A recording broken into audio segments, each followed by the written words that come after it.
Morgan free مین کی اداکاری پر تالیاں بجیں اور پھر مورگن فری مین نے پیچھے مڑ کر نہیں دیکھا۔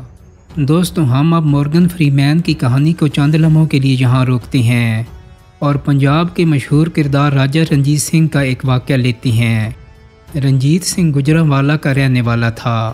یہ ایک عام سا شخص تھا۔ مغل کمزور ہوئے تو رنجیت سنگھ نے چھوٹی سی فوج بنائی اور مارتا دھاڑتا جولائی 1799 میں لاہور پر قابض ہو گیا۔ اس نے 41ویں جنرل وینچورا کی خدمات حاصل کیں۔ وینچورا نے اس کی سلطنت ملتان سے جلال آباد تک پھیلا دی۔ راجہ رنجیت سنگھ واحد بادشاہ تھا جس نے پٹھانوں کو فتح کیا۔ یہ فتح وینچورا کا کمال تھا۔ وینچورا کے بارے میں مشہور تھا کہ وہ اس وقت تک ناشتہ نہیں کرتا تھا جب تک اس کے سامنے اس کے 10 دشمنوں کو پھانسی نہیں دے دی جاتی تھی۔ آپ نے یقیناً یہ فقرہ سنا ہوگا، سو جا ورنہ گبر آ جائے گا۔ یہ فقرہ وینچورا سے منسوب تھا۔ وینچورا ستمبر 1843 میں پنجاب سے فرانس چلا گیا اور اپریل 1858 میں فرانس ہی میں انتقال کر گیا۔ لیکن آج بھی اٹک کے پل کے پار بے شمار مائیں اپنے بچوں سے کہتی ہیں، سو جا ورنہ وینچورا آ جائے گا۔ وینچورا جب فرانس گیا اور لوگوں نے اس سے سکھ حکومت کے عروج و زوال کی وجہ پوچھی تو وہ ایک لفظ میں جواب دیتا تھا، مقدر۔ لوگ تفصیل پوچھتے تھے تو وہ کہتا تھا، رنجیت سنگھ مقدر کا دھنی تھا۔ وہ جہاں قدم رکھ دیتا تھا وہ جگہ اس کی ہو جاتی تھی۔ وہ مر گیا تو سکھوں کا مقدر بھی فوت ہو گیا۔ دوستو، وینچورا کی آبزرویشن درست تھی۔ راجہ رنجیت سنگھ واقعی خوش نصیب تھا۔ اس کی رنگت سیاہ تھی، چہرے پر چیچک کے داغ تھے۔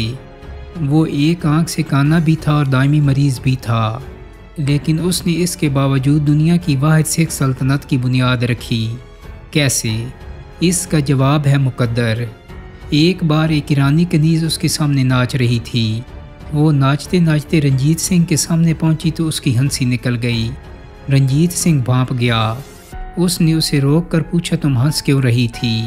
کنیز نے جان کی امان پائی اور ڈرتے ڈرتے جواب دیا، عالیجا، میں نے جب آپ کی طرف دیکھا تو میرے دماغ میں آیا، اللہ تعالیٰ جب حسن بانٹ رہا تھا تو آپ اس وقت کہاں تھے اور میری ہنسی نکل گئی۔ رنجیت سنگھ نے کہہ لگایا اور کہا، تم جس وقت حسن لینے کے لیے خوبصورتی کی قطار میں کھڑی تھی، میں اس وقت مقدر کی کھڑکی کے سامنے تھا۔ تم نے حسن لے لیا، مجھے مقدر مل گیا۔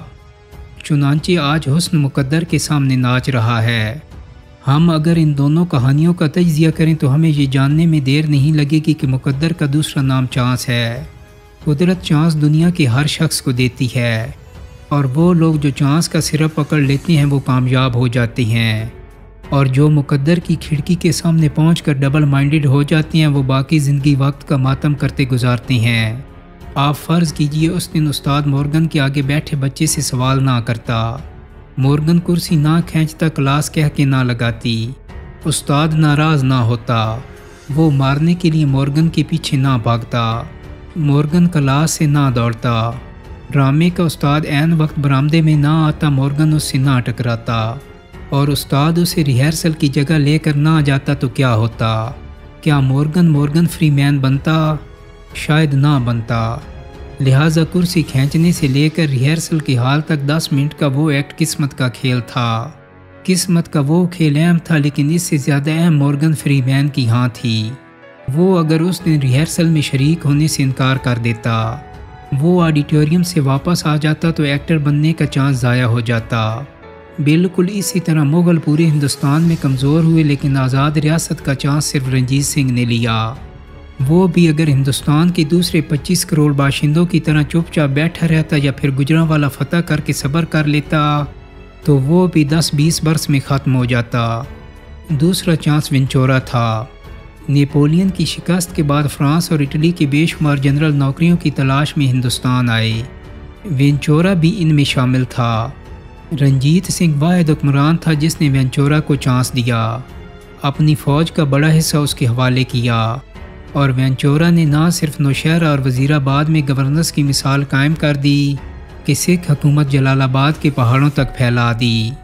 راجہ رنجیت سنگھ اگر وینچورا کا چانس نہ لیتا اور وینچورا بھی اس کی پیشکش قبول نہ کرتا تو یہ کہانی بھی گجرانوالہ کی گلیوں میں جذب ہو جاتی، اور اگر مورگن فریمین بھی ڈرامہ استاد کی پیشکش پر سر ہاں میں نہ ہلاتا تو مورگن فریمین بھی آسکر ونر اداکار نہ بنتا، یہ بھی گرین ووڈ کے ہائی اسکول کے برآمدے میں ضائع ہو جاتا، بالکل اسی طرح جس طرح اسکول کے دوسرے لاکھوں طالب علم گمنامی کے اندھیروں کی سیاہی بن گئے۔ مقدر چانس ہوتا ہے اور قدرت یہ چانس ہمیں روز دیتی ہے، ہمارا کمال بس اتنا ہے کہ ہم اس چانس کو مس نہ ہونے دیں، ہم اسے فوراً گرفت میں لے لیں۔ آپ بھی دائیں بائیں دیکھیں، چانس آپ کے ساتھ بھی کھڑا ہوگا۔ دوستوں، امید کرتا ہوں کہ میری آج کی ویڈیو آپ کو پسند آئی ہوگی۔ اگر ویڈیو اچھی لگی ہے تو اس کو لائک اور شیئر کر دیں، میرے چینل کو سبسکرائب کرنے کے ساتھ ساتھ بیل آئیکن کو بھی کلک کر دیں تاکہ آپ کو میری آنے والی مزید ویڈیوز کے نوٹیفیکیشن ملتے رہیں۔ بہت جلد ہی ایک نئی ویڈیو کے ساتھ ملاقات ہوگی۔ اپنا بہت سارا خیال رکھیے گا۔ اللہ حافظ۔